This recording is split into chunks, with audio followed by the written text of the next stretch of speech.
listening to the GM Shuffle, presented by DraftKings and VSiN. Welcome into the GM Shuffle. DraftKings, the crown is yours. I'm Geoff Schwartz, 8 years National Football League, alongside Marty Hurney, 30 years in NFL front offices. And Marty, we are 1 week removed from the tampering period. We are about 4 days removed from the start of NFL free agency, and we're into round 2, round 3, wave 2, wave 3 of NFL free agency. We'll talk about what's happening now with free agents, with what you're doing in the front office. Then we're going to move to some draft talk. Pro days are happening as we talk right now. It will continue for the next couple of weeks. Top 30 visits are happening, and you're putting the final touches on your draft board. At the very end of the show, we'll start going over some of the draft prospects, starting with the quarterback position, Marty.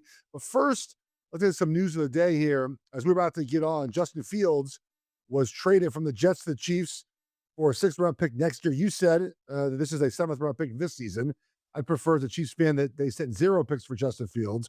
But I guess if you need a backup quarterback, what are the options? And maybe Fields is the best option for Kansas City right now. And maybe Patrick Mahomes can have an effect on Justin Fields. Listen, I will admit, I sit here. I love Justin Fields coming out of Ohio State. When he came out, I think we had the 20th overall. I was with the Commanders, and I would have tried to trade up for him. I thought he was very obviously had all the athleticism. I think he had all the intangibles. I thought he was very poised, but it just, at the end of the day, Jeff, that the athleticism is good, but he's just very inconsistent as far as accuracy, finding guys. And it's you look at the Jets, and you're gonna laugh at me, and I've gone like this, okay, but they've made some good moves, and it looks like, and when I say that, it's just, is their thinking right? And listen, getting a 6th-round pick, I don't care whether it's next year, for Justin Fields, that's a great move for them. I mean, they got something out of what appeared to be a situation where they would get nothing. That is definitely a win for them. The problem, again, is that it's just the Geno Smith is your quarterback, right? And so you look at that division with the Bills and the Patriots, and they're just not there. And plus, I don't like Aaron Glenn as a head coach, so I don't feel great about it. But you're right. They've made the moves they had to move this offseason. And look, I used to be maybe more a proponent of like having the right backup quarterback, and certainly Kansas City's had their fair share of times over the years when they've had a backup quarterback come in and win games. Chad Henne, right, very famously won a playoff game for them. Matt Moore's come in and won games for them.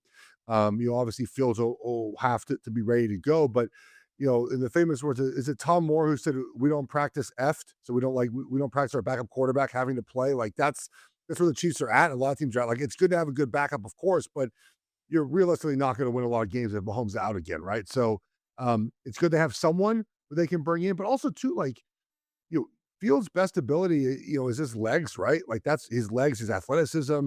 That's not the Chiefs' offense at all. So if he comes in the game, they're gonna make it a Mahomes offense or make it Justin Fields offense. The fit doesn't feel right for me here, but again, you don't practice F, Marty. So in the end, this is middle school. The Jets got a draft pick for it. Yeah, and you say that, but I mean, look at where would the 49ers been without Mac Jones this year, And I can't get this out of my head, Jeff, so I just got to say it so I can move on and not worry about it anymore. But it's Kirk Cousins, okay? Kyle Shanahan loves Kirk Cousins so much. Is there any chance in the world Kirk Cousins ends up at the 49ers and the 49ers look to move Mac Jones? I know it's crazy, but I just can't get it out of my mind. People it seems to be a thirst for Mac Jones, right? Someone wants Mac Jones who needs a quarterback. And they would, if the Niners could get a 4th-round pick for him, right? Wouldn't they do it and bring in Kirk Cousins to be your backup? That'd be like ideal, right? You pay almost nothing for Cousins. You get something for Mac Jones. And then I think that would happen. Marty, that's certainly fair to theorize that could happen. Now, the landing spot for Mac Jones, it's not Miami anymore, right? It's not the Jets anymore. I mean, there's not great spots for him right now, I think, unless you think maybe Arizona wants to add another quarterback to their books. But that thing is there's not a lot of spots for Mac Jones right now. No, there's not. It's but it's funny now because I've read where Kirk Cousins, people think he will go to the Raiders as the kind of starter / backup, the mentor to Mendoza. But that's gonna be something I'm keep my eye on, just because I know how highly Kyle Shanahan thinks about Kirk Cousins. Yeah. So it's the quarterback carousel will keep spinning here. Yeah, I'm curious where Cousin goes if he wants to play or just be a backup. I don't know. Look, I don't know if Mendoza needs Cousins to be there for him to have success. I think it helps to have a veteran there. It's not just about people think mentorship in the NFL, and this is a different situation than other spots where the veteran is mentoring the young guy. This is more the inverse, right? The young guy's playing and the veteran's mentoring him as a backup. Normally it's the other way around, right? Where, very famously, Alex Smith helped Patrick Mahomes out. So this would be the opposite of that. But I always find interesting, Marty, when people suggest that the older quarterback who's playing mentor the younger quarterback who's not playing, who's there to take their job, right? And the job of the quarterback is to be able to is to get ready to play each and every week and be able to start and perform your duty to the highest level. It's not your job to prepare the younger guy to take your job eventually. Now, this roles are reversed, right? And so Cousins would be the backup helping Mendoza here. But my point always becomes like, I don't know if young guys need that all the time. I think we theorize they do, but in the end, is it important for success? Maybe not. So I don't know if they need Cousins in Vegas for Mendoza to be successful. They don't need him, but it might. I think it helps. I think it helps, especially at the quarterback position, to have an older guy, and if it's the right guy and the right relationship, and I've seen those relationships work a lot. I mean, older guys come in, they just want a fair chance to compete, but the younger guys, just by watching them and seeing what they're doing every day, what time they get in, how they handle themselves, how many meetings they go to, how many times they go to the offense coordinator's office and meet and ask questions, and just by observing a veteran that's been in it so long, I think is very valuable, especially at the quarterback position. And I think that I've experienced this from owners so many years. In December, I could almost bet you money that I would get a call um, from somebody, probably an owner, that would say, "Hey, look at this team that's in first place. They have so many veterans. They have a veteran in each meeting room."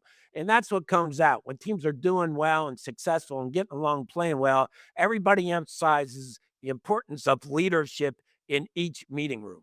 I think it is the most important in the quarterback meeting room. And again, the guy doesn't have to sit there and say, do this, do this.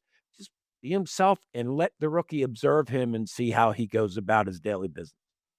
Exactly. I mean, that's obviously, the most important thing is, being able to just have someone potentially in the building to help out, right? Because it's different being in the NFL, different schedule. You have to know what to do, know how to train, know how to watch film, especially that quarterback position.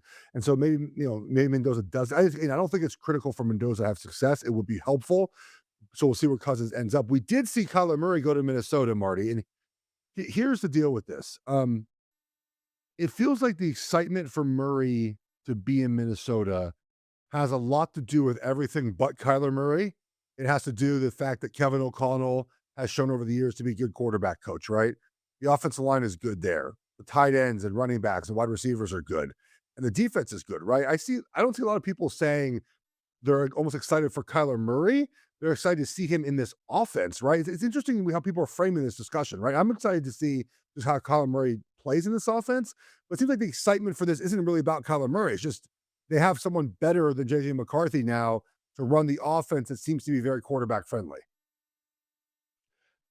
Okay, couple points here. Yeah. I'll get that last comment because I think that's going to be a true competition. Okay, I Oh, really okay. do. I think you I feel want to talk about good that. for Kyler Murray because he's with a guy in Kevin O'Connell that is one of the best quarterback developers ever. And people look at, oh, Sam Darnold went to Minnesota. He left the next year, went to Seattle and won the Super Bowl. So that's where I think when you hear people say, it's good for Kyler Murray, it's good for Kyler Murray because Kevin O'Connell's there. And if he can't get it out of him, then I don't think anybody can. My issue is it's just about fit. The type of offense Kevin O'Connell is used to running, I don't know whether Kyler Murray's the perfect fit there. But if you look at JJ McCarthy and Kyler Murray, they're basically two different types of quarterbacks in a lot of different ways. J.J. McCarthy's been talked about. And I went to the school twice to visit. Yeah. Leadership, intangibles, does everything right. Smart, knows where to go with the ball. Leader. Kyler Murray, all the athletic ability, all those stories about, Yeah. not studying enough, all that. I don't know whether any of that's true, but there's two different types of quarterbacks coming in. This is going to be really interesting competition for me to watch. And if Kevin O'Connell can get Kyler Murray adjusted into his offense and win with him, then I'm putting him down as the first Hall of Famer, just because Yeah. nothing negative on Kyler Murray on that, but this guy is such a good coach. He's a great coach, Yeah. and for Kyler Murray, you couldn't have gone to a better place. Okay. I have some thoughts, Marty. On this whole situation with McCarthy and Murray. So they drafted a quarterback in McCarthy who needs reps, right? We all acknowledge that, right? He needs reps to get to where he's at. And maybe he's not good. We don't know that yet. I think that we're leaning that direction. Maybe he's just not good, but he hasn't had enough reps to really tell yet. So now you bring in a quarterback who's experienced in Kyler Murray, right? Who right now is better than JJ McCarthy. I think we agree on that fundamental fact. Like that's true, right? But he's not playing this offense before and needs reps to get up to speed in this offense.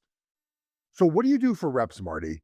Do you split the one reps? Does McCarthy get all the ones and Kyler gets all the twos? I mean, Murray's going to be like the thing.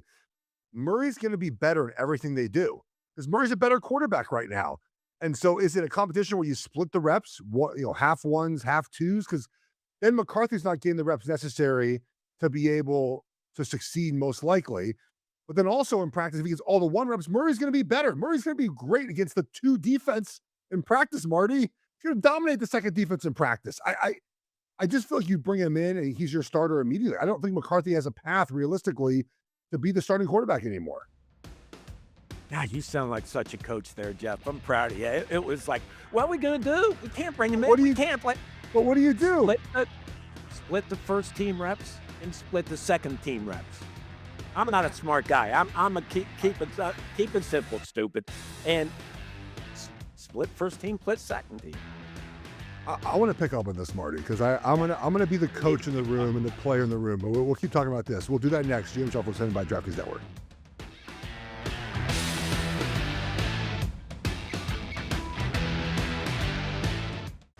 You're listening to the GM Shuffle presented by DraftKings and VSiN.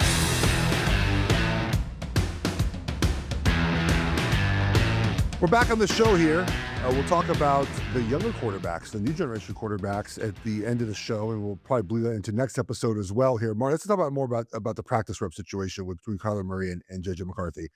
I just think as someone who's I haven't actually been in situations as a lineman having rotating quarterbacks that often. I've been lucky in my career where, Delhomme was our starter and then it was Matt Moore a little bit. We did have in 2010 a little rotation there as well, but then, in Minnesota was Ponder the whole season. And yeah, we'll do our 2010 recap show. Nice to me.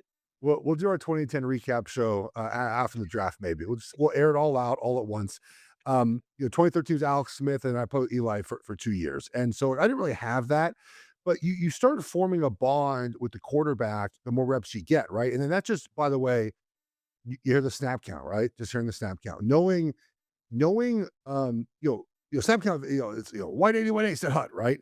And you can sort of tell when the quarterback's gonna sort of audible, when he's, he 180, 180, and he's like, check. Well, if you get used to those sort of things, right? Those sort of movements and hearing his voice, you need to do that with practice reps, right? And it takes time to figure that out. It takes time to figure out to communicate, right? What you see the quarterback sees, and all those things again take reps. I know I'm being repetitive here.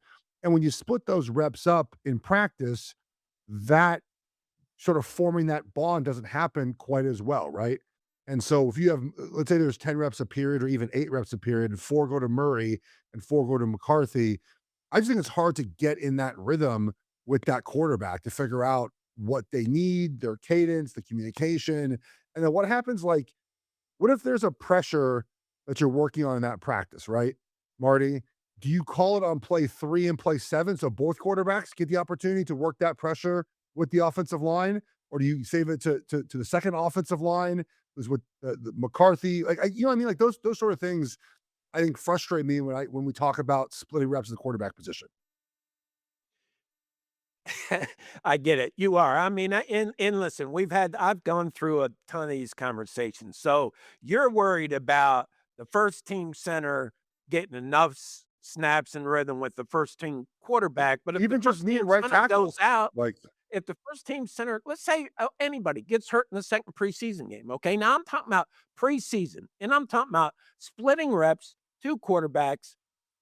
One takes, they each take half of the first team reps and half of the second team reps. So the first team line and the second team line get reps with each of those quarterbacks, and you're going to take both of them in the season. If in both have had injury history, so if you're gonna need reps and you kind of both these guys, I don't know whether you want them. I mean, that they have had injury history. So you want to be ready with that second quarterback. I don't know what the damage is of splitting reps, first team, second team. They're getting the same reps.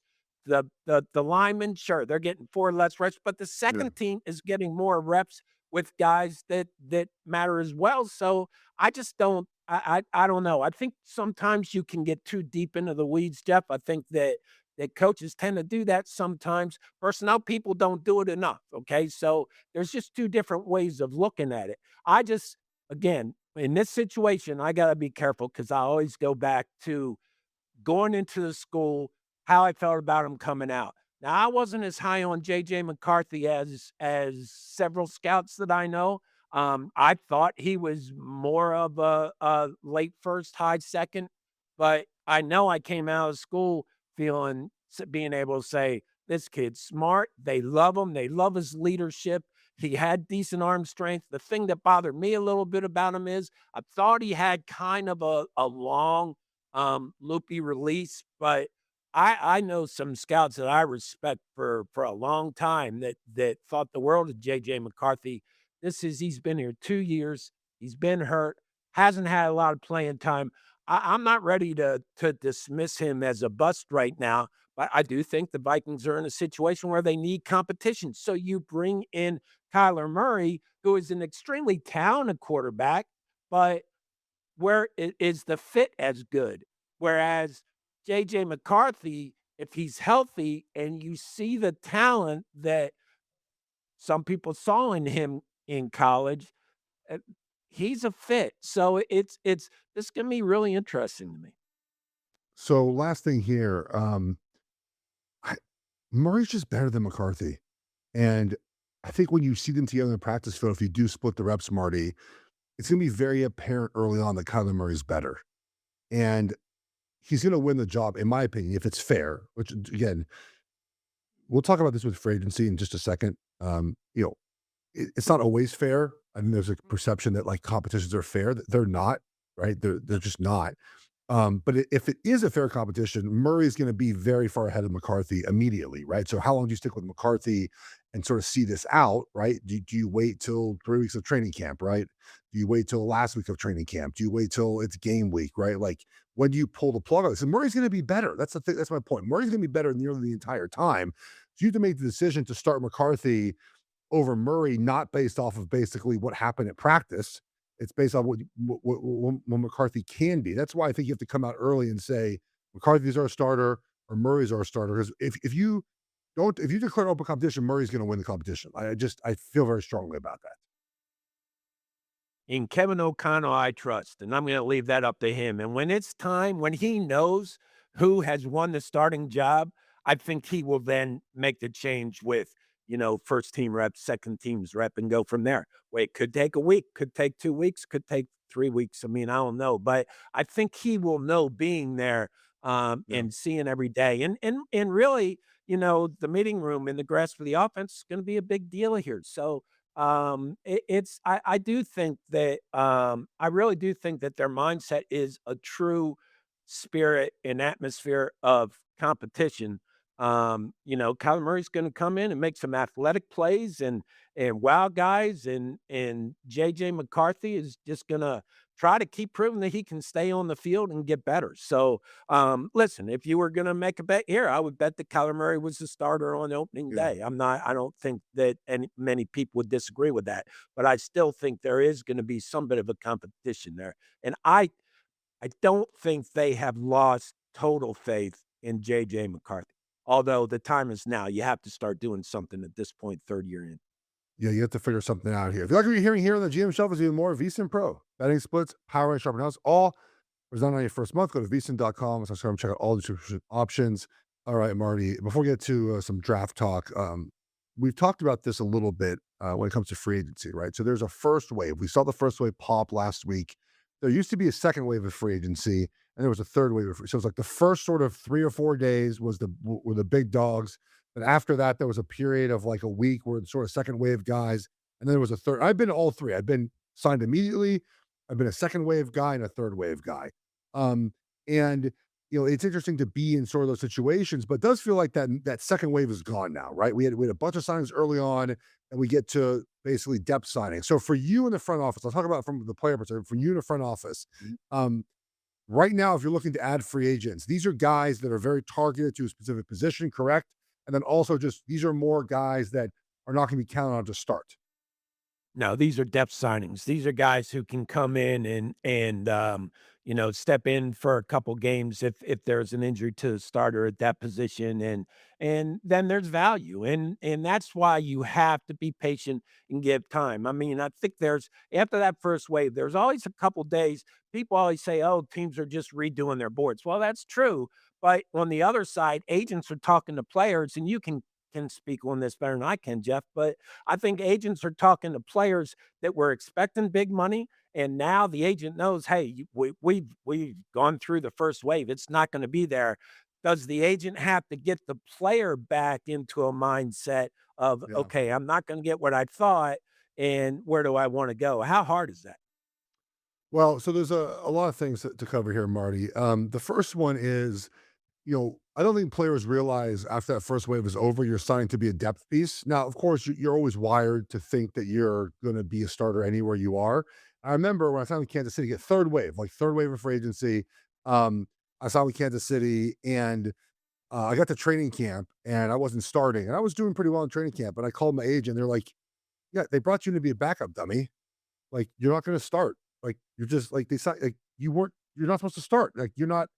Like, what do you expect to happen? And that it kind of clicked at that point. I'm like, yeah, that makes sense. Like, I think players always naively, and you should actually believe that you're going to play, right? I mean, you should believe that. But I think in this wave right now, players in their minds are thinking to themselves, where can I go start, right?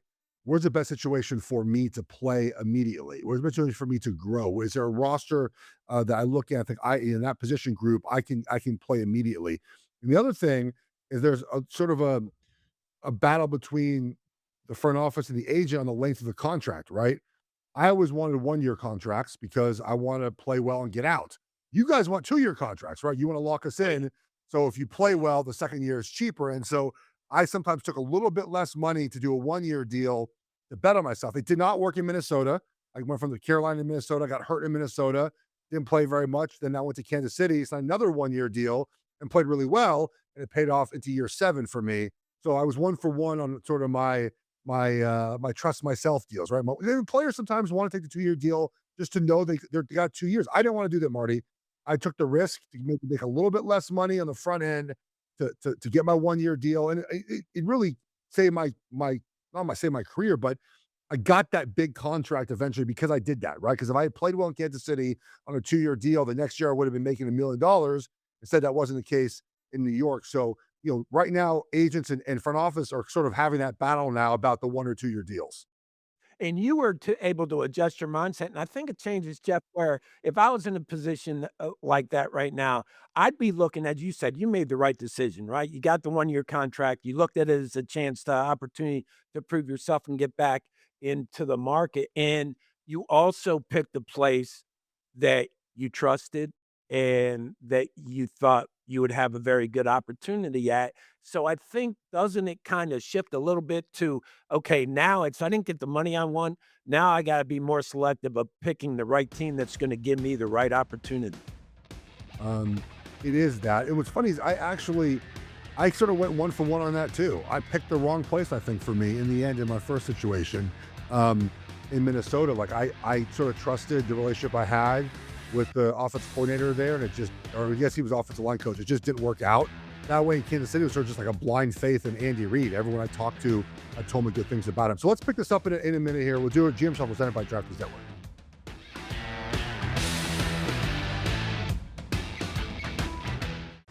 You're listening to the GM Shuffle, presented by DraftKings and VSiN.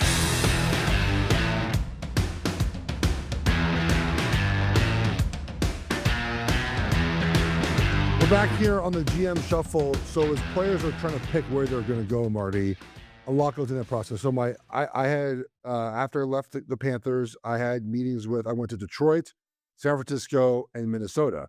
And essentially I chose Minnesota in the end because the offensive line coach was ROC with the Carolina Panthers. I thought that relationship would matter, and it did not matter at all in that situation. That's life. And again, I had no relationship with the Lions. They didn't want to play in Detroit. They weren't very good. This wasn't, and the Niners was far away from Carolina. I thought Jim Harbaugh was a little nutty. Like I met with him and I just I don't know, man. Now at that point they were good and they were getting good, I think, but there was also no place for me to play on that offensive line. That was sort of the time when they were rebuilding that offensive line. They had drafted some guards, and it just wasn't. There was not an option for me to play very much in Minnesota.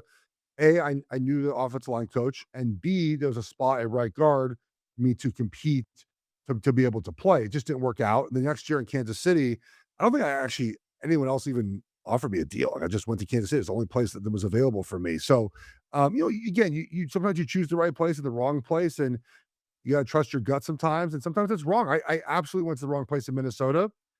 That happens, Marty. Yeah, and you know what, Jeff? I love these conversations because it really does get deeper into everybody. I think the public, all we focus on in free agency is the money and the salary cap, and how much room did a team have to push back to sign a player. But we forget that we're all human beings in this business, and it really is. This free agency is an opportunity for players to get get good money, but it's also kind of a crossroads, isn't it? And you can pick the wrong team. And if you have a contract with a lot of guaranteed money, then that's not as big a mistake as it is if you're trying to get that 1 year deal, improve yourself, because it's got to be the right situation. And that's where relationships with agents come in so much, because you can talk to them. And if over the years, Jeff, I think that you've probably seen this. If your agent came to you and said, "Listen, we're talking to 8 teams. This guy said this guy said this, but listen, I really trust this guy, and they said they're gonna do this, and I trust him, and I think it's a good situation. You can believe what he says." I think that really reaps benefits down the road, and that's why you just always have to be honest with people, even if they don't wanna hear it. Give them the honest answer, build a relationship, and I do think at this point, when agents are looking to put players in the right places, that relationship it will help you in the end. It will, and sometimes obviously you sort of get suckered into that at times, and that is life. All right, Marty, let's move on to some draft talk here. We'll talk about quarterbacks in a few minutes, but right now we have pro days happening. So Yes. a pro day is essentially the combine workout part of it, but at your school. So at your school, you have a day set aside. The scouts show up, the general managers show up, the coaches show up, and you work out. You do the testing again. And there are a lot of guys that skip the testing, right? You ran well at the combine, you're not going to run at pro day, fair enough. But you do a lot more position-specific drills at pro day. So you do, for an offensive lineman, you just do a ton of offensive line drills. And you get in front of the coaches sometimes show up. I remember Dave Magazoo, our offensive line coach of the Panthers, was at my pro day, worked me out there. Especially if there's a quarterback involved, you guys are all at the pro day. They have a scripted workout, and I just love the videos of oh, I threw the ball 75 yards. Okay, I mean, sure, there's no one in front of their face. The pro quarterback, I didn't throw the ball very far, but a scripted 55 pass workout. So from a player's perspective, Marty, it was just a more comfortable experience for me. Right, I wasn't in Indianapolis. I was in Eugene training for like 5 weeks. I was back in my apartment. It was like 2:00 in the afternoon, not, at 6 a.m. in the morning, waking up to go run in Indianapolis. It's just a much more comfortable environment. The turf in Indianapolis, it wasn't great at times, Marty. And better turf at Oregon. So From a player perspective, I felt way more comfortable heading into that workout. I ran faster. I felt better than I did at the combine. It's funny because offensive line I always would worry because all the offensive line coaches they're involved in the workout, and sometimes it just gets too long and too hard, Jeff. I mean, sometimes offensive line coaches work these guys. I remember Slayer, the offensive tackle from Northwestern, went to the Chargers. I mean, gosh, he went through his whole workout. He went into the corner with about 5 line coaches and was there for close to an hour. So, but to your point, he felt much more comfortable there. And, the question about him was on arm length, but he had a tremendous workout. And what I like about pro days is, a lot of people disagree with me and they love the combine. See, I'm not a combine guy because everybody's there and it's kind of a routine spot A to spot B.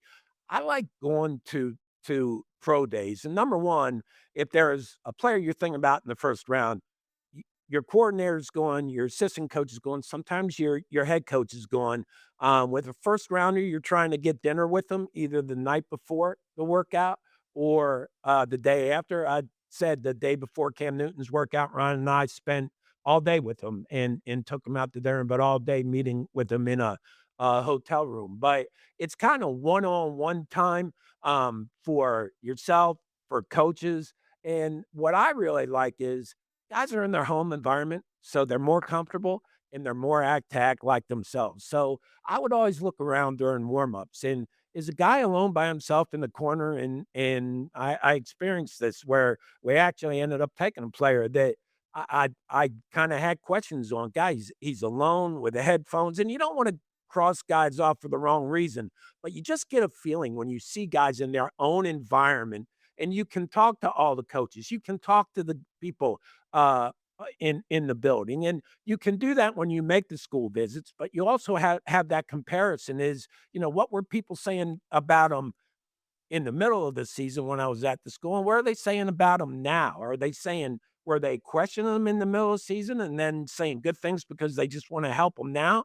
It's just it's another piece to the puzzle, but I like it because you can get up close. You're staying there right on the sidelines. You're not up in a suite looking at it like you are at Indianapolis. I just think you get a real good feel of players. And if they've run their 40 and they've done those things at the combine, they're not going to do them at the pro day, but they will do drills. And I just think that I love the fact that you're there and seeing the teammates come up to them. How do they interact with teammates? We say all the time, listen, we can look at tape. I mean, I've heard coaches tell me anybody can look at tape. Is it the right guy? Is it the right fit? Well, I think you can get a really good feeling at pro days by watching them, observing, and then talking to people around the facility, whether they are a fit or not for your team. Yeah, the part about the personality, I would imagine, when you see a guy like by himself, did that did not work out, the draft pick, I assume?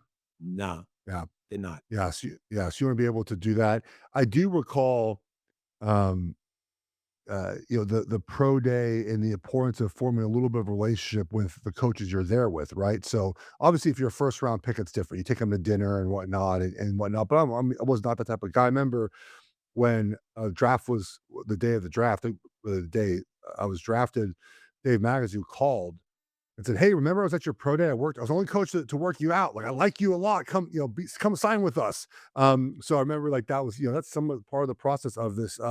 This week we have pro days for South Carolina. Uh, Tomorrow is Oregon's pro day. There's about maybe 10 guys that might be drafted out of Oregon. Sadiq, obviously a first round pick. Thieneman, probably a first round pick now after the workout he had. So big day. Penn State will have a bunch of scouts there. That feels like that's a tough spot to get to. If you're trying to figure out, like, you're not sending your staff to Eugene, Oregon, and then to Happy Valley, right? Like you're splitting that up, Marty. You're going Yeah, half to you would Oregon, half to split Penn up. I State. mean, obviously, the area scouts at all like so the West Coast scouts at the Oregon workout and East Coast vice versa. And so you have a collection of scouts at all these pro days. Now it's where are we going to send the coaches? So if you've got if you're trying to figure out where to send your offensive line coach, right? Oregon or Penn State, then, well, Penn State's the next day. So, if that guy's for that guy, our offensive line coach might be taking a night flight for the pro day on Wednesday. But yeah, I mean, you have the headline coach, you got the assistant coach. You try to split it up, and you try not to wear coaches out because you also have the 30 visits in play now, right? So these are the guys that a lot of times you had questions, either medical questions or character questions, something you want to bring the guy in and find out an answer to. And those 30, I mean, there's every other team in the league's trying to bring in a lot of them, so you have to schedule them at the right time and schedule them around these pro days, so your position coaches can be in there for them. But if there's a guy working out that is somebody that you really want them to go see, it doesn't conflict with that. So it's an extremely busy time. I mean, you're trying to wrap up free agency and still constantly looking for players that will help your football team. But this part of it right here, to me, this is all about now trying to find out about the person.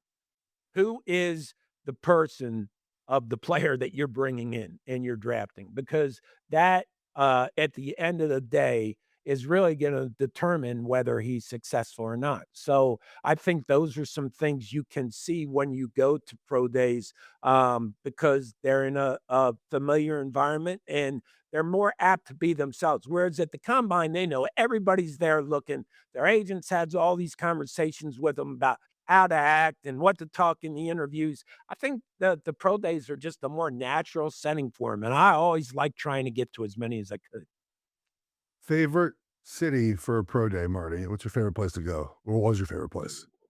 Oh man, oh no. I mean, if there was a good Irish city on St. Patrick's Day, Jeff, I would try I would try to hit the workout in the morning and do a little St. Patrick's Day in the evening. But I would just I love schedule it going to around like college. my favorite. I love I'd going be to like, school. I would schedule around, oh, Tulane, I could go eat gumbo for a day. Sign me up for that. I just schedule all my workouts. Oh, Buffalo, that's a workout. I think Bar Bill's open later tonight.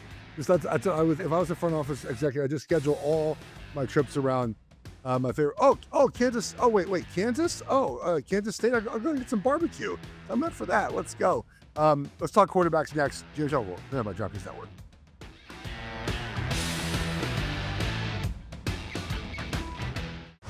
You're listening to the GM Shuffle, presented by DraftKings and VSiN.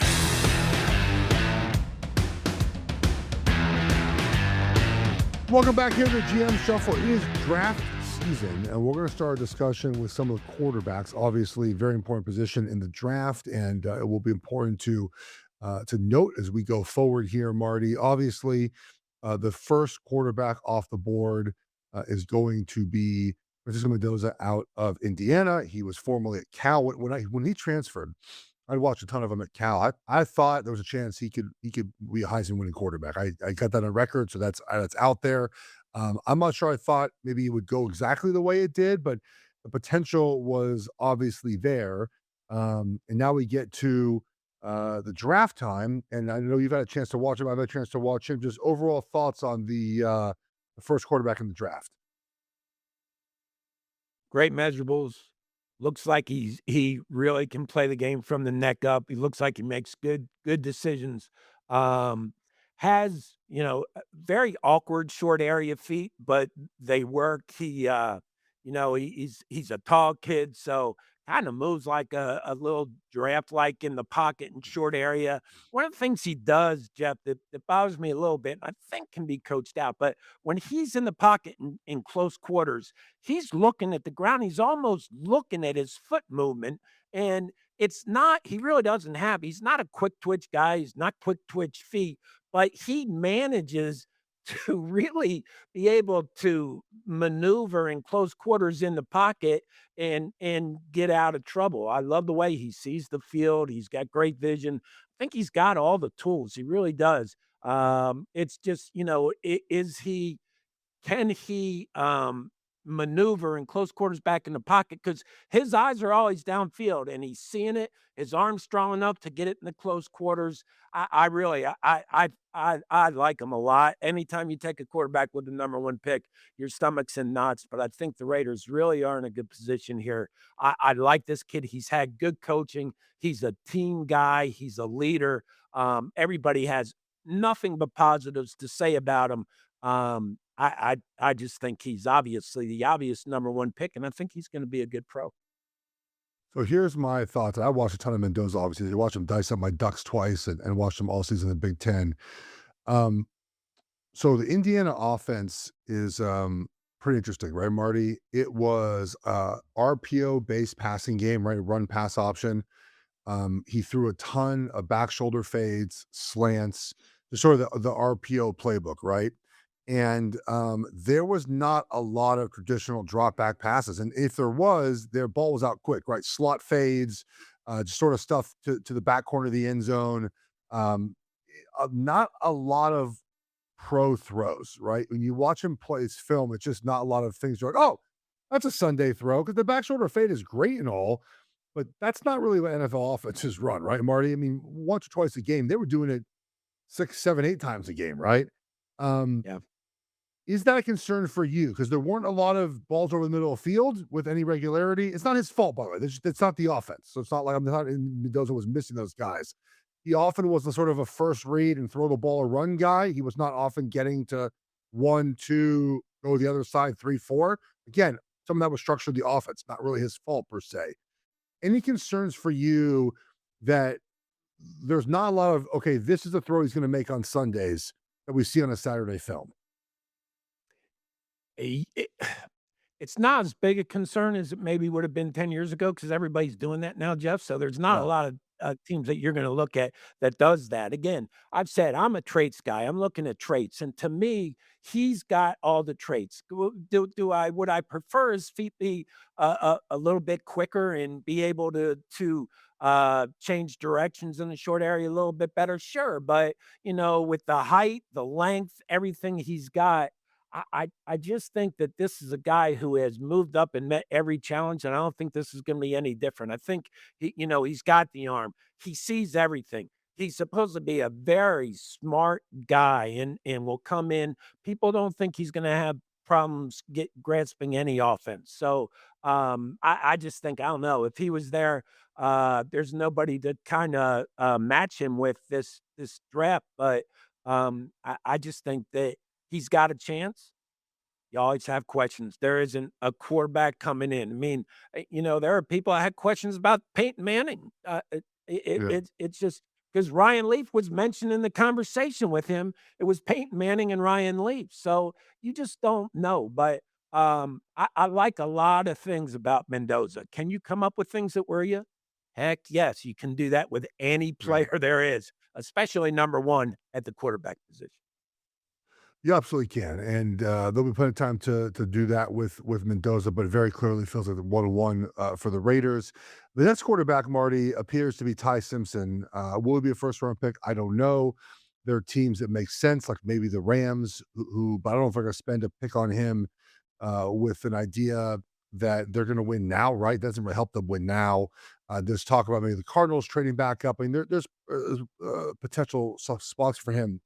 How important is the experience as a starter, Marty? Because we've seen the numbers; they're not good, right? If you're a starting quarterback with 1 year starting experience in college football, the numbers are bad in the NFL. Ty Simpson has 1 year of starting experience, and also two, 15 he starts. just has he. Is there something to be said that he just couldn't get the starting job? Like he just sort of he didn't transfer, just stayed at Alabama, finally got it, which is good. I mean, I actually wish more players did that. But 1 year starters, man, they just do not do well in the NFL. Would this be just a no draft situation for you, just not taking him at any point in the first couple of rounds? Yeah, I would, he's 6'1". He, isn't a guy that's gonna scare you with his feet. He can move, but he's not gonna scare you with his feet. I do think he has trouble sometimes vision downfield. Um, is he a solid guy you can depend on and consistent? But to me, Jeff, I mean, I think he's the classic high-end backup, and maybe he's a low-end starter. But right now, I mean, I think that I would be very reluctant to take him in the first round, and then I never had a lot of luck with second round quarterbacks, but I think you start talking about him there. But you also have to compare him to the other guys. And, is there how big a difference is there between him and somebody else? Maybe between him and somebody that might go in the fourth or fifth round. And would you rather have him in the second or the other kid in the fourth or fifth? So I think that, after Mendoza, I think you're going to kind of shake the names up. I think Tyler Simpson will be the second quarterback off the board, whether it's Yeah. low first, high second round. That's probably where he's going to go, right in that area. So who's third for you, Mark? 'Cause I know we've talked privately about some of these guys. I know you like the lefty from North Dakota State. I mean, if you look at sort of where his draft grade is, again, I'm just using draft grades based off people I trust that do this thing for a living. He's like ranked 10th. It feels like a big cluster of quarterbacks next up, whether it's Beck or Nussmeier or Green or Aller. Where do you kind of see that the next quarterback in your mind? Well, in mine, I would probably go to taking a approach of bringing in a young guy with as your third quarterback, whether it's Cole Payton from North Dakota Yeah. State or Taylor Green, and maybe have a veteran in that second spot. Somebody that is looking for a quarterback. I think you to me, your eyes have to go. It's either Nussmeier, Beck. Um, I like Cade Klubnik a little bit, Yeah. but I have questions, and I just really gotta get back and do more tape on all 3 of those guys, plus, like, a guy like Drew Aller. Those are guys I gotta look at because Yeah. none of them have excited me so far, but that's not to say that they're not capable of coming in and being a starting quarterback, so I think they're the ones that I would look at more. Obviously, I've mentioned, Peyton and Green because I think their Yeah. athleticism can give you something as they learn and grow into the position. You just said something that's interesting to me. So, if you don't like someone off watching the first 3 or 4 games, how much are you really gonna change your opinion on them watching the next 4 games? And is it like an over are you overanalyzing the player to find reasons to like the guy? Because 'Cause I've always felt that, when I watch an offensive lineman or I watch offensive line for the Joe Moore war on the college side, I could tell pretty fast, Marty, whether they got at least enough for me to continue watching, and I try not to convince myself any more than that. Is that something you struggle with as well? You try to fight in your own mind? Very much so. You're Yeah, battling all the time with, are you being thorough enough? Are you overthinking? yeah, And the times you overthink, you beat yourself up. But Amon St. Brown, I did tape on him. I loved him. Had a first round grade on him. Went to the pro day. It was just something I had a bad feeling on. I dropped my yeah, grade at the top of the third round. I mean, that was a smart move, wasn't it? I mean, it's you can overthink yeah, things too much. So it's a great question, Jeff, because that's what you're struggling with in every area as a general manager. Are you being thorough enough? Or are you overthinking the yeah, situation? Because you've got 100 voices in your head, right? Everybody's coming with their opinion. So when I say you got to go back, I got to go back and watch more. I'm just going back to see if I'm missing something, and if I am, and if I change my mind, then you go back and you look at the whole thing again and make sure that which way do you wanna go? So, but I think that once you have questions like that, like yeah. what I do with those 3 guys, you can't help but go back and do more work. That's just what you gotta do. The last one quickly here, the Drew Aller thing, man, I watch with my eyes. I don't need people to convince me that he's good. I've watched him play enough football. Oh, he's got the traits. I mean, we all got traits, man. Like we all do. Like Right, I've watched him play football, and I right. don't buy the traits thing with Aller. Marty, I hope you're going to be prepared for this because we're going to do draft shows every Monday, and next week we're going to cover skill position guys. We'll cover running backs, wide receivers, tight ends, and then on 420, okay, we're going to have a show mock draft. So we need from you guys.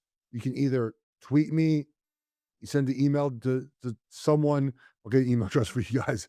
DM me would probably be better on social media, on Twitter. Instagram. If you have a favorite team, send me the pick you want. And we're going to include fan opinions, fan voices in this mock draft. And so we'll do a show mock draft turn 420. We're hoping to get some of the hosts on VSiN here as well to give their picks. We don't have to do all 32. Marty, I'm surely able to do all 32, but this way we have some interaction with you guys as well. So be on the lookout for that. We'll be back next week with skill guys, running backs, wide receivers, tight ends. Have a great week, everyone. Talk to you guys then.